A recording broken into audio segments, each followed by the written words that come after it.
Hello guys, welcome back to my channel. My name is Khan and I usually talk about citizenship by investment programs, residency by investment programs. So today I'm going to talk about Ecuador residency by investment and how you can get a residency without investment and how you can get permanent residency and also citizenship. So these all things we are going to discuss in this video about Ecuador. Ecuador is one of the South American countries. It is a very nice and beautiful country with a lot of beaches, natural park, and so many things. The population is just 17 million, and the country is reasonably good country, the size I'm talking about, and the language is Spanish. And in recent years, it improved a lot in terms of infrastructure and everything, right? So Peru is bordering the sea, Colombia and Peru. So you can get easy access to Colombia and Peru by border, and also it is just a 5 hours flight from the USA. So the time zone of Ecuador is North American. That means you will not see any time difference if you live in the US or Canada. It will be almost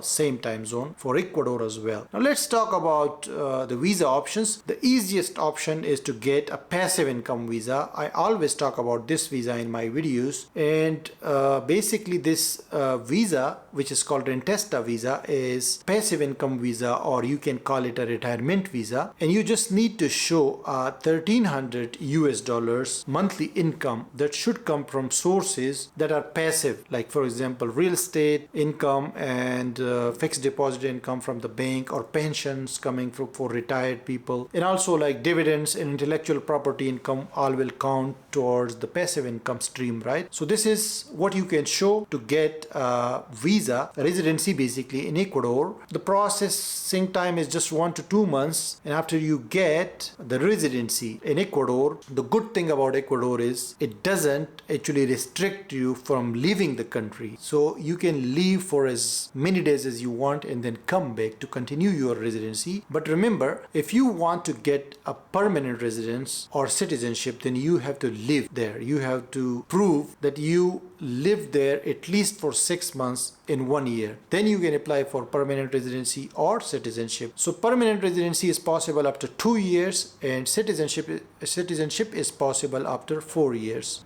So you need to be fluent in Spanish language as well, because Ecuador is a Spanish speaking country, and you will need some help for the residency in Spanish, because most people go there cannot speak Spanish in the start. So if you are one of those people, then you need some help from the ground, like from some lawyer or consultant who can help you with the process in Ecuador. Normally you will need the basic documents like police character certificate from your country, birth certificate and marriage certificate, also apostilled if you want to include your family. Other than that, you just need travel insurance and show them that you receive passive income, right? You have to show a proof for that. Now the second option is very good for permanent residency in Ecuador, and that is about residency by investment. Why I am saying this is one of the best options? Because the requirement, the investment requirement is one of the lowest in the world, not only in South America but one of the lowest in the whole world. Like you just need 46,000 US dollars to invest in Ecuador to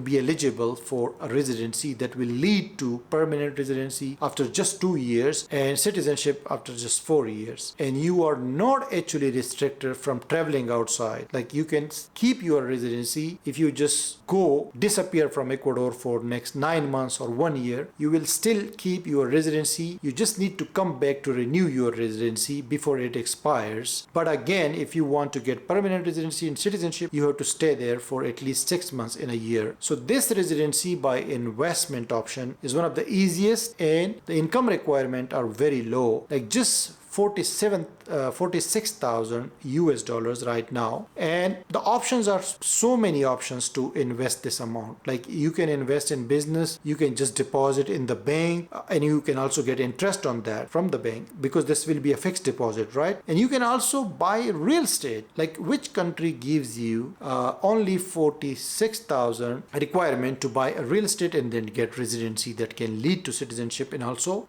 to permanent residency? So if you just buy an apartment apartment for $46,000 or a little bit higher, because you have to show some more in like you have to buy for a little bit higher, not the exact amount, right? Because the exchange rate is also changing for Ecuador's currency, because they show actually in local currency, but then we convert it to the US dollars. So the thing is, you can buy, for example, let's say for a $50,000 apartment in the capital, you can buy a property and then you can apply for the residency, and you should get that residency straightforward and quite easily, because you fulfill the requirement, and Ecuador is looking for investors like you to invest in the country and to increase the population of foreigners and expats. So this is one of the easiest options. Now on this visa, if you live in Ecuador for 2 years, you can straight apply for permanent residency and you will get it, because you just need to show them that you have lived in Ecuador for 2 years and you are eligible.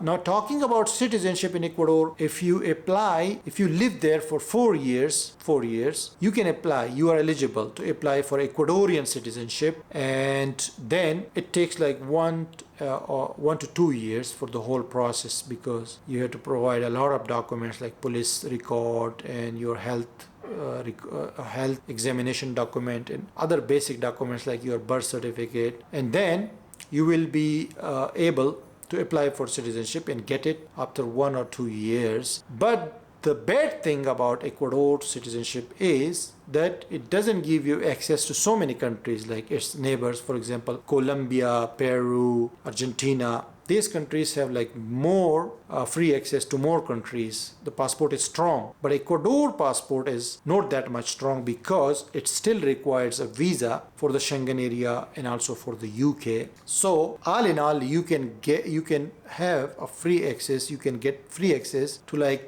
80 to 9 countries when you have Ecuadorian passport, but not more than that. But they're still in discussion with the Schengen countries to get visa free access to the Schengen and also to the UK. So in the future, we can expect in the next 2 to 3 years, we can expect they will get visa free access to Schengen area and also to the UK, because most of the other countries in South America and Central America have visa free access to the Schengen area and also to the UK. So why not Ecuador? So let me know if you have any questions about Ecuador. I will be able to answer. Thank you for watching.